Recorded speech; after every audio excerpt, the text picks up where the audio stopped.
In my first life, I found the amnesiac ways of the New York elite and took care of her for 3 years. When she got her memory back, she saw me as a stain on her reputation. She had her men stuff me in a burlap sack and dump me in the East River. In this life, I found her again, and I swore a single hateful vow to absolutely ruin her. 3 years later, when a Manhattan princess recovered her memories and faced the fact that she was now a married mother of 5, she was completely and utterly speechless. The icy water of the river flooded my sinuses, the feeling of suffocation growing more intense by the second. All I could hear was the slap of the waves against the pier, and in the distance, the roar of a motorboat as the men in black sped away. They tied a cinder block to the sack before throwing me in. Their last words echoed in my head. The lady said, "Leaving your body intact was a courtesy." The cold, emotionless voice replayed in my mind. "Victoria Vanderhall, you are one heartless bitch."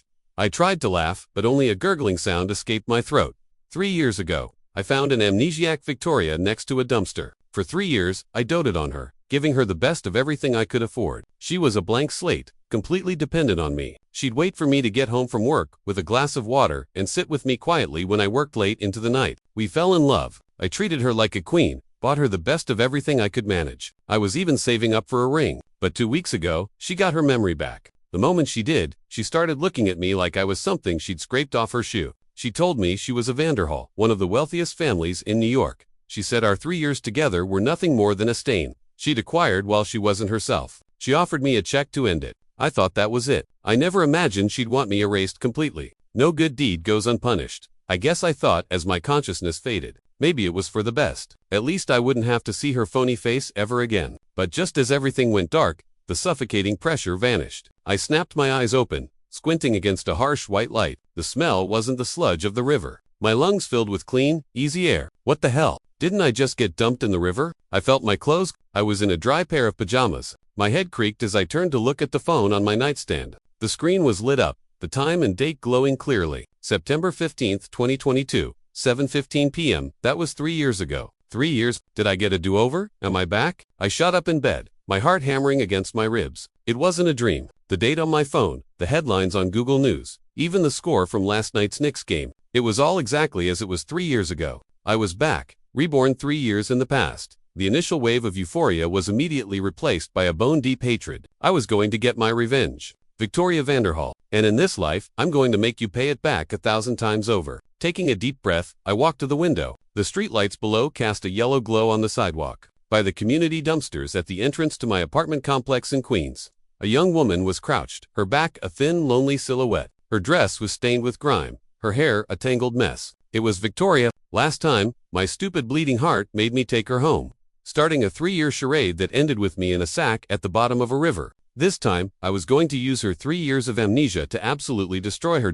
Just then, my eyes caught a flyer taped to a lamppost, a hiring notice for an electronics assembly plant in Jersey. I'd heard those places were brutal, 12-hour shifts on your feet, work so mind-numbing you could fall asleep standing up, making a Manhattan princess assemble circuit boards. Ha! A cold smirk spread across my face. I grabbed my jacket. As I opened the door, a gust of cool night air washed over me, but I was burning up inside. Every step I took toward her felt like a drumbeat of vengeance. "You look cold. Come with me."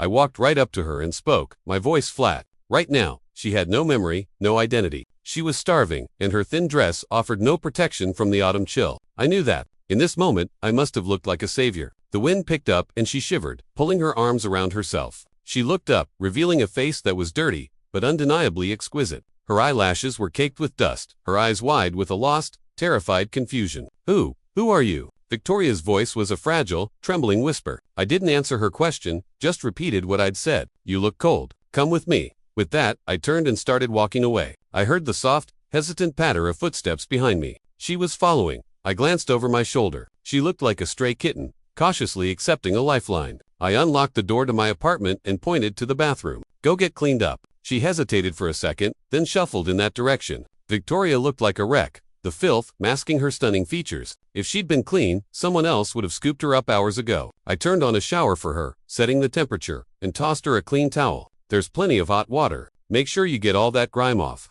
I closed the door and went to the kitchen. I pulled a carton of eggs, some spinach, and a pack of instant ramen from the fridge. I cooked 2 simple bowls, topped them with a fried egg, and didn't even bother with green onions. In my first life, I'd cook her a feast, and in return, she called me a stain. This time, she could eat ramen. The sound of the shower stopped. Victoria emerged, her hair dripping wet, wearing an old t-shirt of mine that hung off her frame. Her eyes were shy and uncertain. "Sit down, eat." I motioned to the chair across from me. She immediately scooted over. The smell of the food made her swallow hard. She picked up the fork and started inhaling the noodles, wincing as she burned her tongue, but never stopping. She was clearly starving. I ate slowly, methodically, watching the face I had once loved to the point of obsession. The same face that had sent me to my death. Hatred grew inside me like a thorny vine. When she finished, she looked at me, twisting her hands in her lap. "Thank you." I wiped my mouth and leaned back in my chair. "Do you want to stay? Because I don't run a charity here." Her face went pale. She clutched the hem of my shirt. "I could do chores."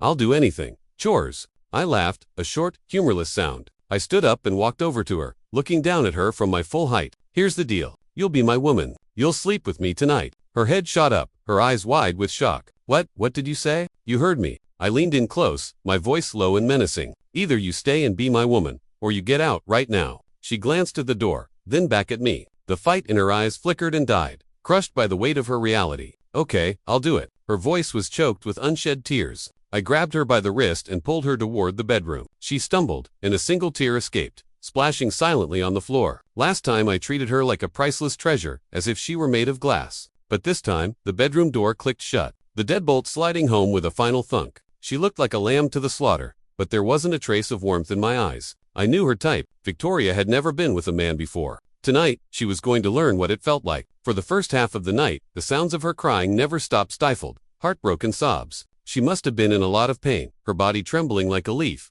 but she didn't even have the courage to cry out loud. I leaned against the headboard, watching her curled into a ball, her pale skin flushed an angry red. Got to admit, the trust fund princess was built. Even looking this pathetic, she was still alluring. "Victoria Vanderholt, you think you're so high and mighty, don't you? I wonder what you'll think when you get your memory back and remember the humiliation of tonight." I couldn't wait to find out. I hated Victoria, but I wasn't a complete monster. The next day, she was so exhausted she couldn't get out of bed. "You just rest up today, honey," I told her, kissing her forehead. I let her lay in bed all day. She just pouted, staring at me with those big, watery eyes as I left for work. That night, I came home and we did it all over again. For the next week, she spent her nights trying to keep up with me. And with every passing day, she grew more attached, more dependent. After a week, she had her energy back. Her spirits seemed to have recovered. She even started initiating things herself. That's when I launched phase 2 of my revenge.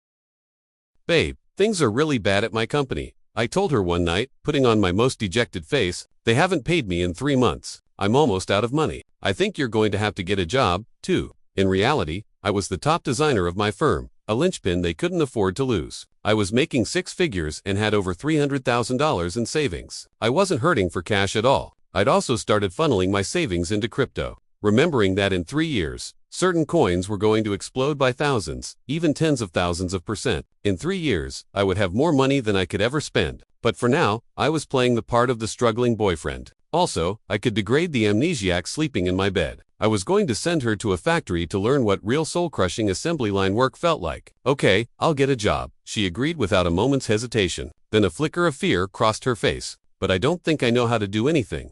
"Don't worry, I already found a place for you. It's a factory nearby, not far from our apartment." It was a small workshop that produced electronic components. The work wasn't physically strenuous, but the hours were brutal. 2 rotating shifts at least 12 hours a day. "Well, will you come with me the first time?" she asked, her voice small. I knew she was scared of new places, afraid to go alone. The next day, I took her to the electronics plant. The place was filled with blue-collar workers hunched over a long moving assembly line. Once the belt started moving, you didn't even have time for a sip of water. The job was simple, mounting tiny screws on circuit boards. Perfect. I was thrilled. Victoria took her place at the assembly line and quickly got the hang of the repetitive motion. "Work hard, sweetheart. I'll come pick you up this afternoon," I said. I had my own job to get to. After making sure she was settled, I turned to leave. I'll make good money for us," she said, giving me a little fist pump, her face a mask of determined optimism. That evening, when Victoria finally clocked out, it was already 7 p.m. She was dragging her feet, her body screaming with exhaustion.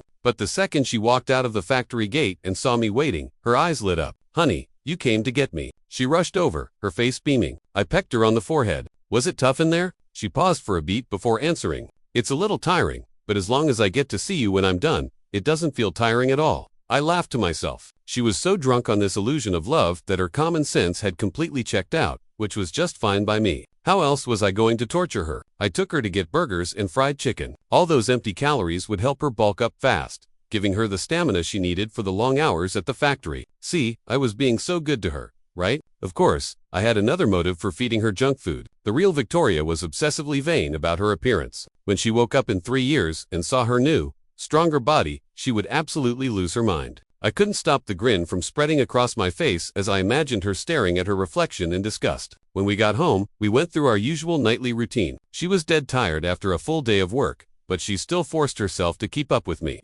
finally collapsing into a heap on the bed, too exhausted to move a muscle. Heck, I'm tired. Good, that's the point. And so it began. The once great Manhattan Aries started her new life, screwing tiny components on circuit boards day in and day out. After a shift, I'd pick her up and take her for greasy, high-calorie meals. At night, I'd pull her into bed for more exercise. Days bled into weeks. Buoyed by my love and support, she managed to survive 2 weeks at the factory. But one day, she came out looking pale and upset. "Honey, could you help me find a different job?" It seemed her career as a screw-turner was losing its appeal. I gently stroked her hair. "What's wrong?" She hesitated, then mumbled, "The line supervisor. He tried to touch me. I told him to stop, and now he's always giving me a hard time." A surge of anger shot through me. That bastard. He was going to ruin my plan. Just stick it out for a couple more days. I'll figure something out.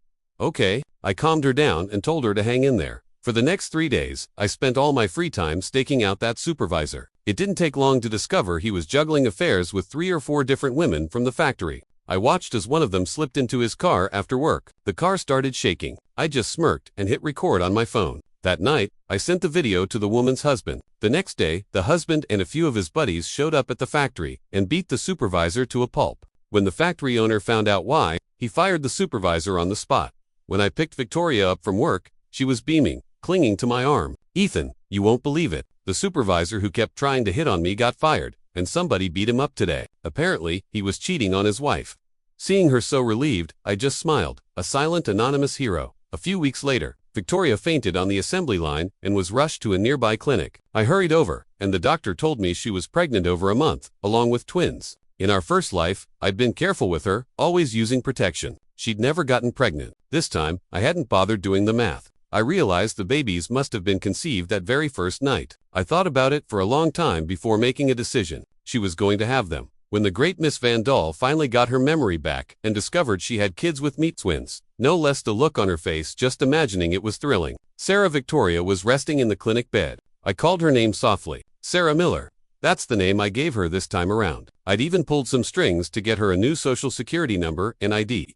"It's twins," I said, looking into her eyes with all the fake adoration I could muster. "I want to keep them. They're a symbol of our love. If you want them, then we'll keep them," she replied, almost without hesitation. Perv, but just because she was pregnant didn't mean she could stop working. I arranged for her to be transferred to a less demanding position at the factory, one she could do sitting down. Payday came. As I'd requested, the factory paid Victoria in cash. For her first month, she brought home $7,000. Back at our apartment, she pulled the envelope out of her purse, took out a thick stack of crisp $100 bills, and presented it to me like a trophy. "Honey, this is my first paycheck. It's for you." Looking at her hands, which were already starting to form calluses, I felt the flicker of something I couldn't afford to feel. Pity. I quickly crushed it. I took a 50 from a stack and pushed it back in her hand. "You keep this. Buy yourself some nice face cream." "Thank you, honey." She clutched the $50 bill as if I had just handed her a winning lottery ticket, her face breaking into a radiant smile. Later, she came home from the drugstore with a $10 jar of lotion and stood in front of the mirror, happily dabbing it on her face. Watching her almost made me burst out laughing. "Victoria, oh Victoria, I bet you've never used a $10 skincare product in your entire life, have you? Last time you said I was your stain. This time, I'm going to make sure that stain is permanent." My goal was to ruin her so completely that by the time she remembered who she was, her past 3 years would be a source of unending shame. To make the births legitimate, we went to the courthouse and got a marriage license. We even had a small wedding reception. Of course, everything was done on the cheap. On our wedding day, Victoria was already starting to show. She stood there in a shabby rented wedding dress, looking at me with eyes full of pure, unadulterated love. It was so ridiculous, I almost laughed out loud. "Ethan, I'm so happy to spend the rest of my life with you. Through thick and thin, till death do us part." Her eyes were practically sparkling. "Yeah," I nodded, pulling her into a hug. Thick and thin, till death do us part. But in my head, I was sneering. This poisonous woman shares a real life with me. By her 7th month, Victoria was too big to work anymore, so she stayed home to focus on the pregnancy. she developed a habit of gently stroking her round belly, humming and murmuring sweet nothings. Daniel, Sophie, you two grow big and strong in there. Just 3 more months and you'll get to meet your mommy and daddy. For a fleeting second, I felt a pang of doubt. Was what I was doing really right? But then I remembered the suffocating darkness of the river, the feeling of my lungs burning for air, and my resolve hardened like steel. I was going to tarnish her. I was going to make her so unrecognizable that she would despise the person she had become by the 10th month. Her stomach was enormous, like she'd strapped a giant watermelon to her front. Sometimes you could see the babies kicking and stretching inside. Ethan, look, they're kicking me, Victoria would call out, her face glowing with that same sickly, sweet smile. But I knew the truth. This sweet little domestic scene was nothing but a fragile illusion. Soon after, our children were born, a boy and a girl. Both were healthy and chubby-cheeked, unbearably cute. I named the boy Daniel, hoping he would grow up to be a good, honorable man. The girl we named Sophie for wisdom. Daniel, Sophie, be good now. Looking at the 2 tiny, squirming bundles in the bassinet, it wasn't just Victoria. Even I almost got lost in the warmth of the moment, but reality came crashing back down like a bucket of ice water. This was the same woman who, to protect her own pristine image, might not hesitate to get rid of her own children if she saw them as part of the stain. For their sake, and for my own, I had to be smarter. I had to make sure my plan was foolproof. Time flew by. Another 7 or 8 months passed. My mom came up from her home in Florida to help with the babies. Victoria had weaned the twins, and with her hands suddenly free, she started talking about going back to work at the factory. Honey, now that your mom is here to help, I want to go back to work. If we both save up, we could buy a house sooner. She had completely bought into our shared life of poverty. Buying a house had become her obsession. I desperately wanted to tell her that she, the real her, probably owned at least 100 properties, if not more. But of course, that was Victoria Vanderhall, not Sarah Miller. The truth was, I'd already bought a spacious condo with my crypto earnings, but I didn't want to move yet. A stay-at-home mom belongs in a cheap rental apartment in Queens. For the last half year, I hadn't been pushing her as hard. Frankly, just nursing 2 babies was enough to keep her exhausted. Okay, if you want to go, then go.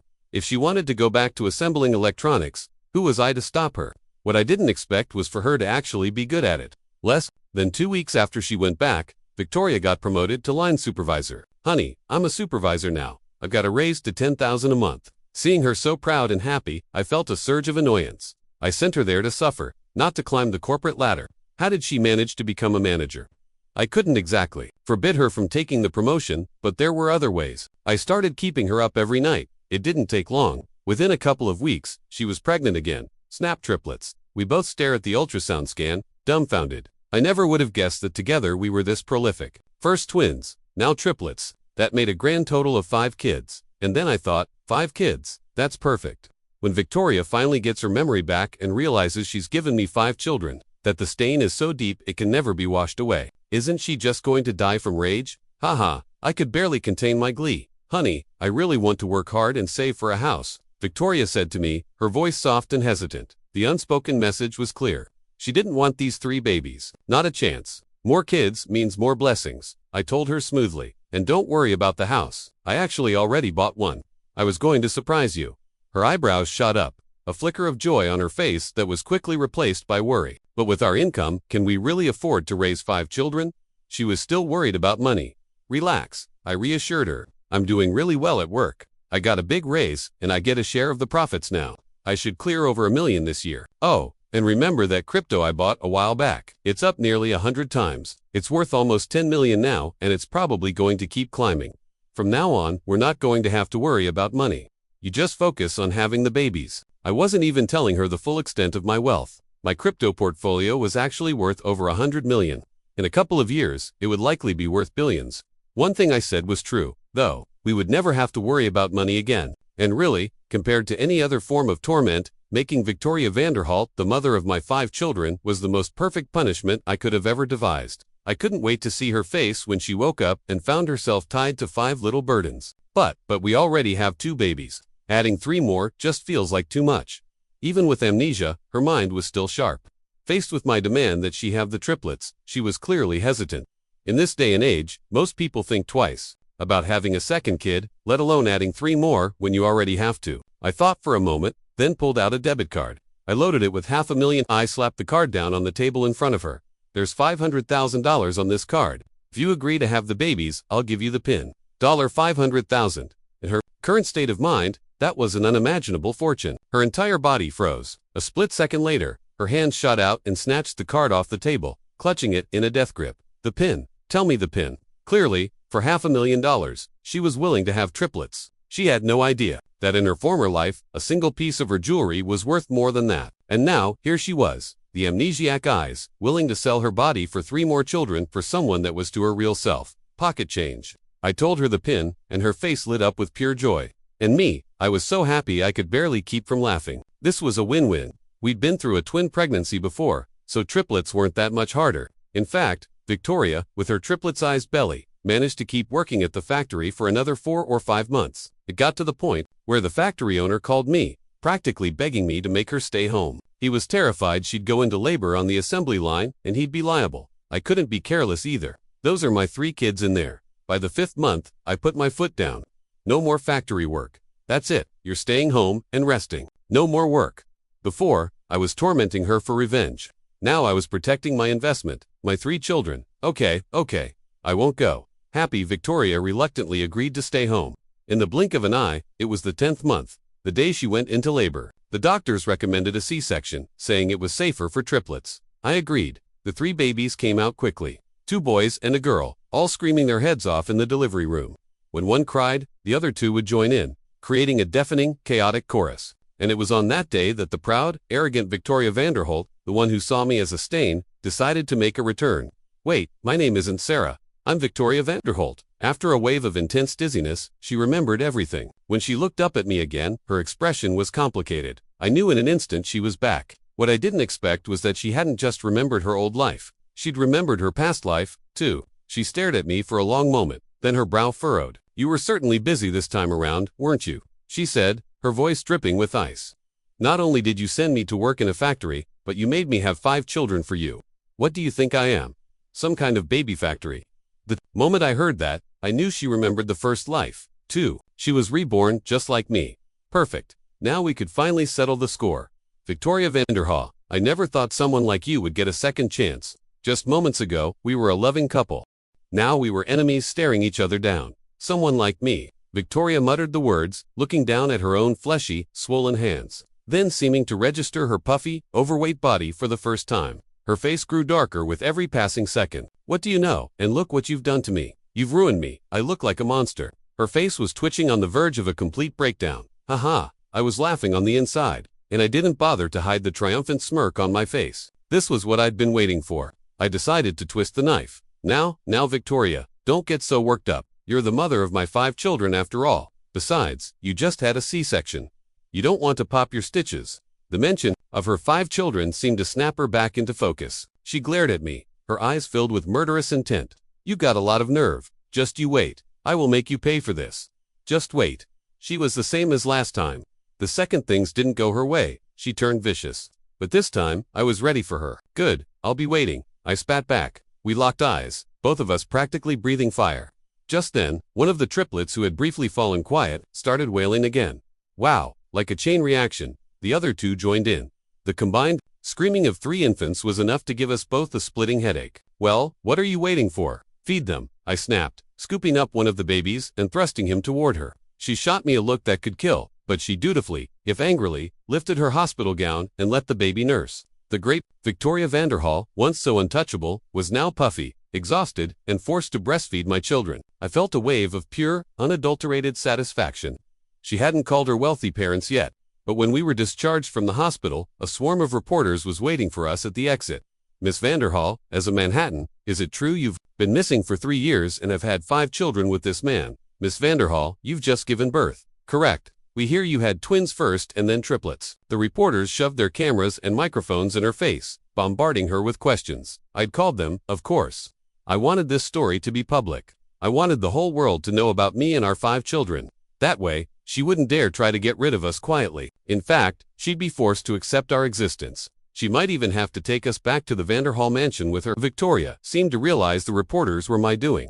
She didn't answer any of their questions, just turned and gave me another look that was pure daggers. One of the reporters noticed me.